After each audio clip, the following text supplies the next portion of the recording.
என்னையாது சந்தானத்துக்கு 10,000 ரூபாய் பணம் கொடுத்திருக்கு. அவன் நம்ம கம்பெனியில வேலை செய்யறானா இல்ல பார்ட்னரா? கணக்கே இருக்கிறாங்க இவ்வளவு. இது இல்லாம உங்க அப்பா கிட்ட ஏகப்பட்டது வாங்கியிருக்காங்க. அடிக்கடி முதல கண்ணீர் விடுவாங்க. உங்க அப்பா இந்த பிரஸ் ஆரம்பிக்கும் போது கூட ஆரம்பிச்ச பிரஸ் எல்லாம் ஆப்செட், லித்தோ, ரோட்டரின்னு போய்கிட்டே இருக்கிறாங்க. இன்னும் நம்ம பிட் நோட்டீஸ்லயே தான் இருக்கிறோம். ஆனா உங்க காலத்துல பெருசு பண்ணிட்டீங்கன்னா கொஞ்சம் நல்லா இருக்கும். சரி சரி, போய் சந்தானத்தை வர சொல்லுங்க. சரிங்க, நான் இங்க வந்துட்டு போனேன்னு அவன்கிட்ட சொல்லிடாதீங்க. அவன் ஒரு மாதிரி துண்டை கழுத்துல போட்டு முறுக்கி சங்க நொறுக்கிடுவான். நான் வரேங்க.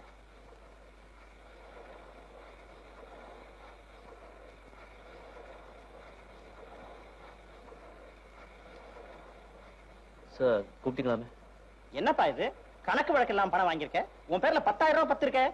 உங்க அப்பா கிட்ட கேட்டு வாங்கிருக்கேன் சார். அதெல்லாம் எனக்கு தெரியாது. எங்க அப்பா மாதிரி இந்த கம்பெனியை நான் தர்ம ஸ்தாபனமா நடத்த விரும்பல. இன்னையில இருந்து நீ வேலைக்கு வர வேண்டாம். 10,000 ரூபாய் பணத்தை கட்டிட்டு நீ வேலைக்கு வா. அப்படி இல்ல உன் சர்வீஸ் பணத்தை இந்த கடனுக்கு அட்ஜஸ்ட் பண்ணிட்டு உன்னை நிரந்தரமா வேலையை விட்டு நிறுத்திடுவேன்.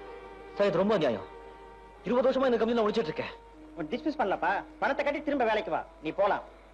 சார் எனக்கு நிறைய வேலை இருக்கு.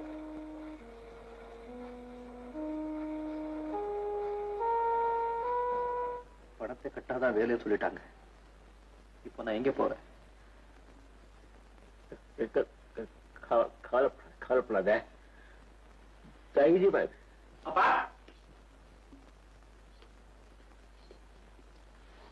எப்படி பாத்தீங்க? மருந்து சாப்பிட்டீங்களா? ஏப்பா சண்டா வேலை நீக்கிட்டாமே. அவங்க அப்பா செத்துல இருந்து நம்ம கிட்ட உண்மையா உழைச்சிக்கிட்டு இருக்கான். அவர் சேர்த்துக்கப்பா. என்னப்பா இது, கொஞ்சம் கூட பிரின்சிபல் இல்லாம கம்பெனி நடத்த என்னால முடியாது. சந்தான பணத்தை கட்டிட்டு வேலைக்கு சேர்க்கணும், இல்லன்னா நான் சேர்த்துக்க முடியாது. நீங்க சொல்றதுக்காக மறுபடியும் அவனை நான் வேலைக்கு சேர்த்துட்டா நான் போட்ட உத்தரவுக்கு என்ன மதிப்பு, அப்புறம் ஆபீஸ்ல எனக்கு என்ன மரியாதை? அல்பா நான் சொல்றேன் கேளு. முடியாது. இப்படி அடிக்கடி நீங்க என் நிர்வாகத்துல தலையிடுறதா இருந்தா நான் வேற வேலை கிடைக்கிறேன். நீங்க சந்தானத்தையே மேனேஜர் ஆக்கி ஆபீஸ் நடத்தீங்க.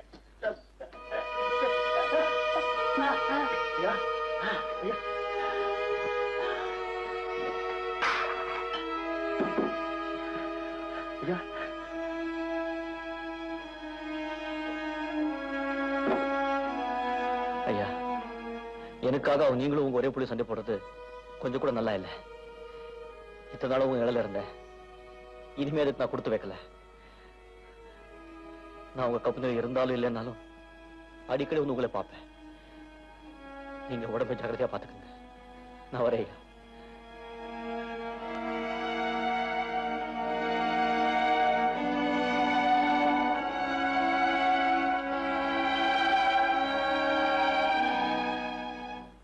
அப்படிப்பட்ட ஒரு நல்ல முதலாளிக்கு ஈவு இறக்கமே இல்லாத இப்படி ஒரு மகனா?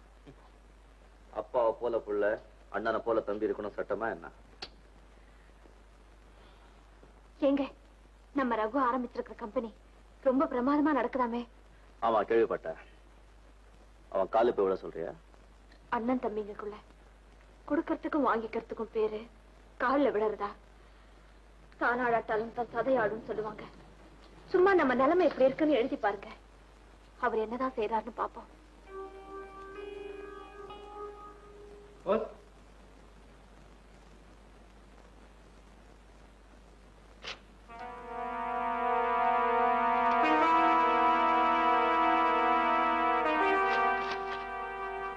என்ன பாலா?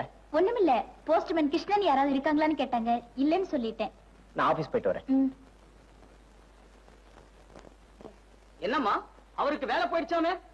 தங்கச்சி கல்யாணத்துக்குன்னு புடவை வாங்கி 1 வருஷத்துக்கு மேல ஆக போகுது. பாதிக்கு மேல பாக்கி நிக்குது. வந்த உடனே கடைக்கு வர சொல்லுங்க.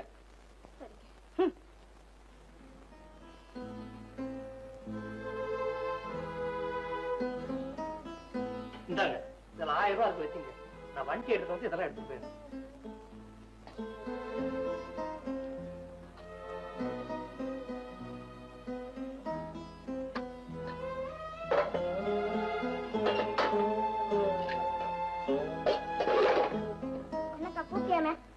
ஆமா பாலு, தெருமுனையில இருக்கிற மார்வாடி கிட்ட சொல்லியிருக்கேன்.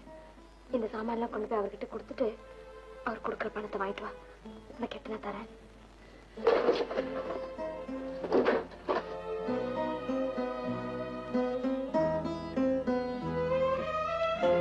அன்னைக்கு தம்பிக்கு லெட்டர் எழுதுன்னு சொன்னேன், பதிலே காணும். இன்னைக்கு தங்கச்சி வீட்டுக்கு போவாங்க. தப்புதாங்க, வேற வழி தெரியல. வெயில் தாங்க முடியாதப்ப பாம்பு நிழல்ல தவளை ஒதுக்குமா? பிடிஞ்சு எழுந்திருச்சா கடங்காரங்க பேசுற பேச்சு காதுல கேட்க முடியல. உங்க தங்கச்சி வீட்டுக்காரரு வட்டிக்கு பணம் கொடுத்து வாங்குற தொழில் தானே செய்யறாரு. சும்மா வேண்டாம், வட்டிக்கு கேட்டு பாருங்க. அப்படியே கொடுக்கலனாலும் புதுசா நம்ம எதை இழக்க போறோம்? சீர் கொண்டு போய் கொடுத்தாதான் சகோதரியும் சொல்லுவாங்க. நான் என்னத்தை கொண்டு போய் கொடுக்கறது? சரி, உன் திருப்திக்காக நான் போறேன்.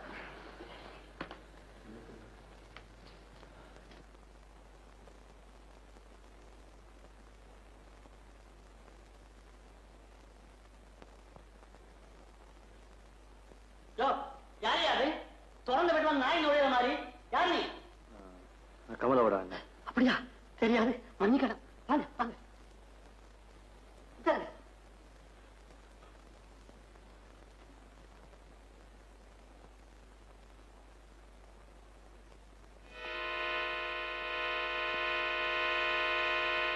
அண்ணே, இப்படி கொஞ்சம் வாங்க.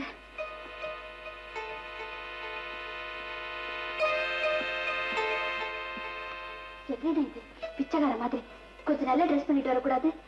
சரி சரி, என்ன விஷயம்? இல்லம்மா, இந்த பக்கமா வந்த அப்படி உன்னை பார்த்துட்டு போலான்னு. நல்லா வந்த. கல்யாணம் எத்தனை வருஷம் ஆச்சு? ஒரு வருஷமாவது தீபாவளி பொங்கலுக்கு ஒரு புடவை அது இதுன்னு கொண்டு வந்திருக்கியா? ஏற்கனவே தரித்திரம் பிடிச்ச வீட்டுல இருந்து வந்தவன்னு எல்லாரும் மறைமுகமா பேசிக்கிறாங்க. அது நிச்சயம் நிரூபிக்கிற மாதிரி நீ வேற இந்த கோலத்துல வந்து நிக்கிற. விதிமா, எவ்வளவோ செய்யணும்னு ஆசைப்படுற, என்னால முடியலையே. வேற வேற போயிடுச்சு. அதனால ஏதோ என் புருஷன் என்கிட்ட பிரியமா இருக்கனால சரியா போச்சு. அண்ணே, தப்பா நினைக்காத. உன்னை இந்த கோலத்துல என் மாமியாரும் மத்தவங்களும் பார்த்தா ரொம்ப இளக்காரமா பேசுவாங்க. இப்போ நீ போயிட்டு இன்னொரு தடவை நல்லா ட்ரெஸ் பண்ணிட்டு வா. ஆமா, நீ சொல்றது சரிதான். நான் வரேன். என்ன கமலா, உங்க அண்ணன் வந்தாராமே? ஆமா,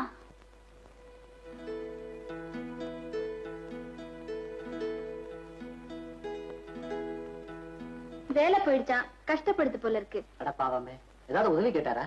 ஆமா, ஏதோ உதவி கேட்கிற மாதிரி தான் பேச ஆரம்பிச்சது. நான் பாதிலே கட் பண்ணிட்டேன். ஏன் கமலா, எத்தனையோ பேருக்கு எவ்வளவோ செய்யறோம். ஏதாவது கேட்டா கொடுத்து அனுப்பிச்சிருக்கலாமே. உங்களுக்கு தெரியாது, சும்மா இருங்க. ஒரு தடவை கொடுத்து பழக்கப்படுத்திட்டா அப்புறம் அடிக்கடி வர ஆரம்பிச்சிருவாங்க.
2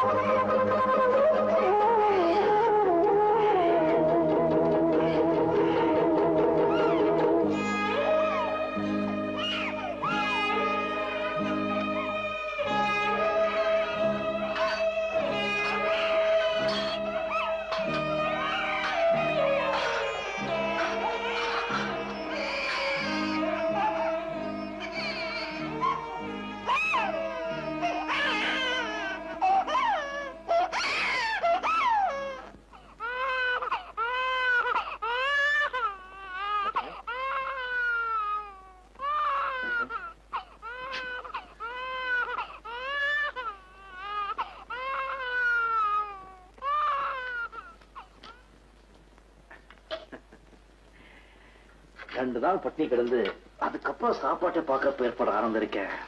அது கீழே எதுவுமே கிடையாது. நீ சாப்பிடலையா லட்சுமி? நான் குளிச்சுட்டு அப்புறம் சாப்பிடுறேன். இங்க குழந்தை சத்தத்தையே காணோம். வயிறு நிறைய பாலை குடிச்சிட்டு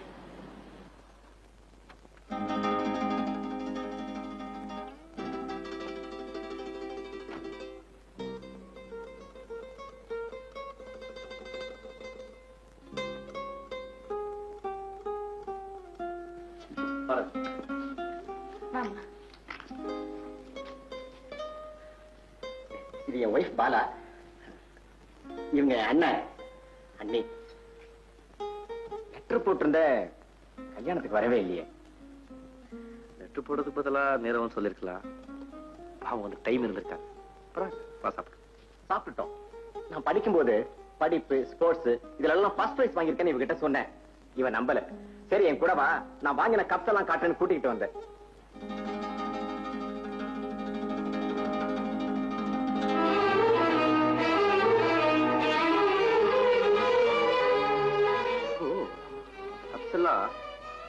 பாலிஷ் போடுறதுக்காக கடையில கொடுத்து. ஏன்னா போய் சொல்றீங்க? நான் பிரைஸ் வாங்கின கப்பு, தட்டு முட்டு சாமான்கள் எல்லாம் வித்து சாப்பிடுற அளவுக்கு நிலைமை வந்திருக்குன்னு நான் நினைக்கவே இல்லை. பாலா, காலையில் செக் புக் எடுத்துக்கிட்டா. எனக்கு ஒரு லெட்டர் எழுதினா என்ன தப்பு? இப்ப 10,000 ரூபாய்க்கு செக் தரேன். ஏதாவது தேவைன்னா அப்பப்ப எனக்கு எழுதுங்க.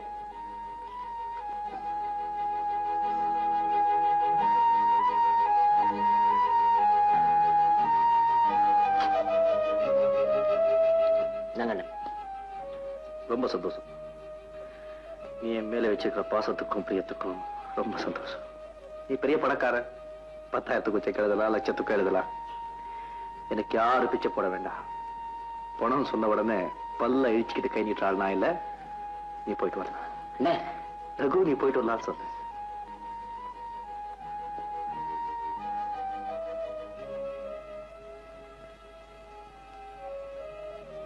நீங்க அந்த பணத்தை வேண்டாம்னு சொல்லிருக்க கூடாது. உங்க தம்பிக்கு எவ்வளவோ செஞ்சிருக்கீங்க. அவரு உங்களுக்கு செய்ய கடமைப்பட்டிருக்காரு. கடமைப்பட்ட மாதிரி அவன் பேசினான். ஏதோ பெரிய பரம்பரை கோடீஸ்வரர் மாதிரி பேசினான். ஆமா, எல்லாத்தையும் வித்து தான் சாப்பிட்டு இருக்கேன் யாரும் சொன்னா. அது அவன் பொண்டாட்டி முன்னாலே கேட்கறது எனக்கு எப்படி இருந்து தெரியுமா லட்சுமி? தெருவில் இந்த நிர்வாணமா நிக்க வச்சு செவுக்கால் அடிச்ச மாதிரி இருந்தது. நீங்க சொல்றது நியாயம்தான். ஆனா நியாயம் அநியாயம் பாக்குற நிலைமையில நாம இருக்கோம். உங்க கோலத்தையும் கஷ்டத்தையும் பார்த்து அக்கம் பக்கத்துல இருக்கிறவங்க சிரிக்கும் போது எனக்கு எவ்வளவு வேதனையா இருக்கு தெரியுமா? என்ன பண்ண சொல்ற லட்சுமி? நிலைமைகளுக்கு தகுந்த மாதிரி உழைஞ்சு கொடுக்கிற சாதாரண மனுஷனா ஆண்டவன் என்ன படைக்கல. உள்ளத்து உணர்ச்சிகள் எல்லாம் மறைச்சுக்கிட்டு சந்தர்ப்பத்துக்கு தகுந்த மாதிரி நடிக்க எனக்கு தெரியல. தண்ணீரோட நிறம் ஒண்ணுதான். ஆனா அது விழுத நிலத்தை பொறுத்து அடிக்கடி நிறம் மாறும். வர வர நீங்க பெரிய ஞானியை போல பேசுறீங்க. யாரு ஞானியா பிறக்கிறது இல்ல. சந்தர்ப்பமும் சூழ்நிலையும் தான் ஒரு மனுஷனை ஞானியாக்குது. ஏற்கனவே ஒரு வருஷமா நான் உங்களுக்கு வாழ்க்கை கொடுக்கல. நீங்க ரொம்ப பெரிய மனசு பண்ணி போட்டுட்டே வரீங்க.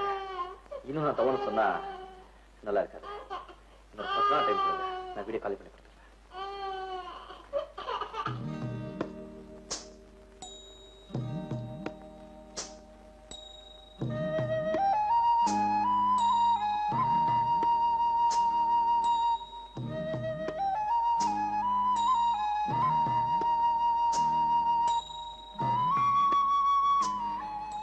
வீடு சுத்தமா தொடச்சி வச்ச மாதிரி இருக்குல்ல? வீட்டை காலி பண்ணிட்டு போகும்போது வண்டி வாடகை மிச்சம்.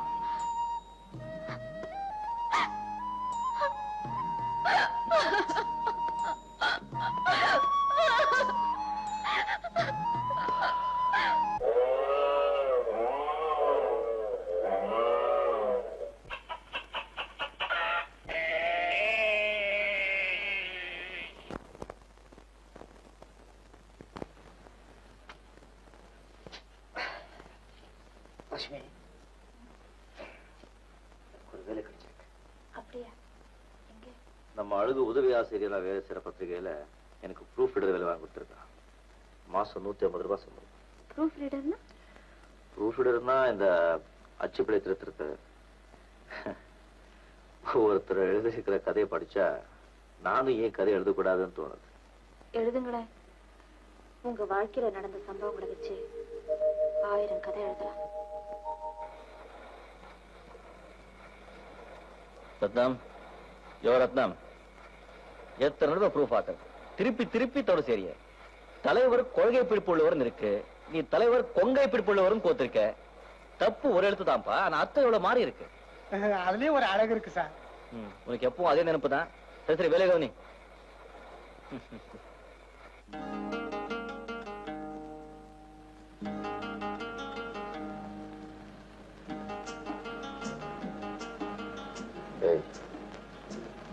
லட்சுமி, சொல்லுங்க. பாய்.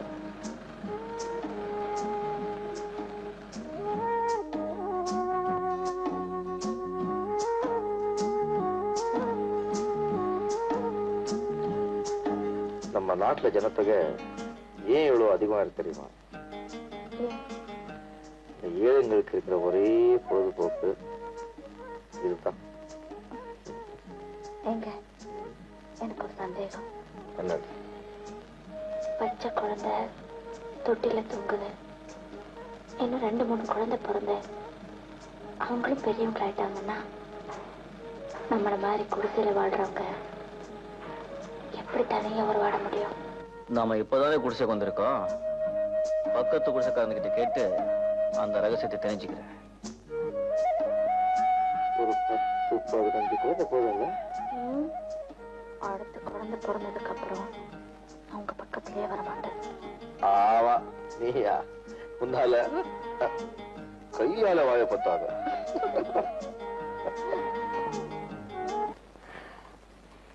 நம்ம குடும்பத்துல இன்னொரு புது ஜீவன் வரப்போகுது.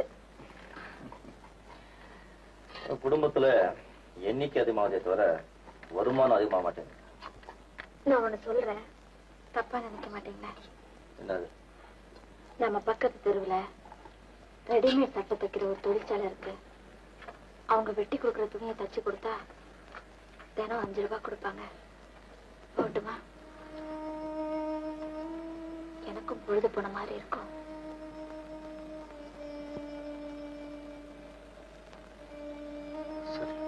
அப்படியே கஷ்டத்தோட கஷ்டமா ஒரு 5000க்கோ 10,000க்கோ இன்சூரன்ஸ் பண்ணிடுங்க. மாசம் மாசம் 5-10 கட்டினா சமயத்துக்கு உதவும். நான் செத்து போனா என்ன பண்றதுன்னு சொல்லி இன்சூரன்ஸ் பண்ணிக்க சொல்றியா? நான் செத்து போய் ஒரு 5000 ரூபாய் 10,000 ரூபாய் கிடைக்கிறதுல உனக்கு சந்தோஷம் நான் சொல்ல. நாளைக்கே இன்சூரன்ஸ் பண்ணிக்கிறேன். சச்சா, நானும் கிளம்பியுமா என்ன பேசுறீங்க? நீங்க ஒண்ணு இன்சூரன்ஸ் பண்ண வேண்டாம், தெரியாம சொல்லிட்டு.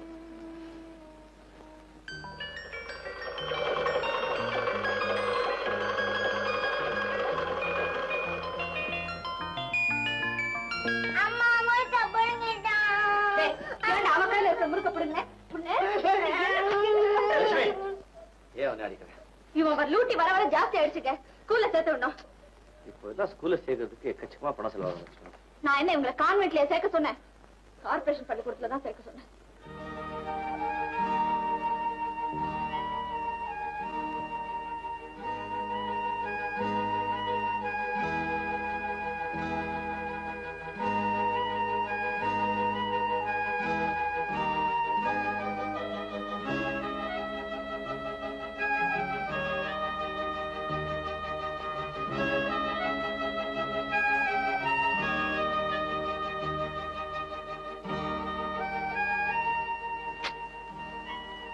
தன் புள்ள தானே வளரும்.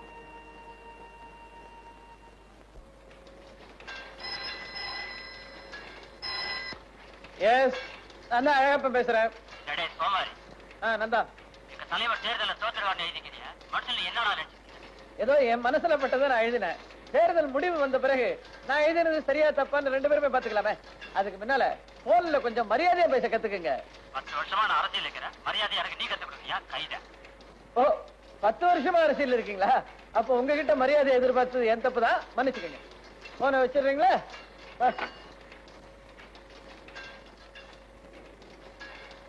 என்ன சந்தானம், என்ன விஷயம்? இதோ அட்வான்ஸ் வேணுமா? முதலாளி இன்னைக்கு மூடு சரியா இல்ல, நாளைக்கு கேட்டு வாங்கி தர்றேன். அது இல்ல, நீ கிண்டல் பண்ணக்கூடாது. நான் ஒரு கதை எழுதிருக்கேன். என்னது கதையா? அடி சக்க கொண்டா.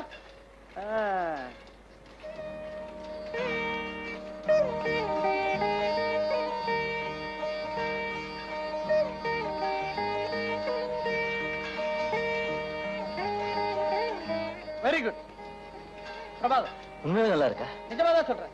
நட ரொம்ப சரளமா இருக்குது. அதுவும் இல்லாம வாழ்க்கையில நடந்தது அப்படியே தத்ரூபமா எழுதிருக்கியா, ரொம்ப இயற்கையா இருக்கு. நான் இது இந்த வாரமே பப்ளிஷ் பண்றேன். தொடர்ந்து நிறைய எழுது சந்தானம். ரொம்ப சந்தோஷம். Best of luck. தேங்க்யூ.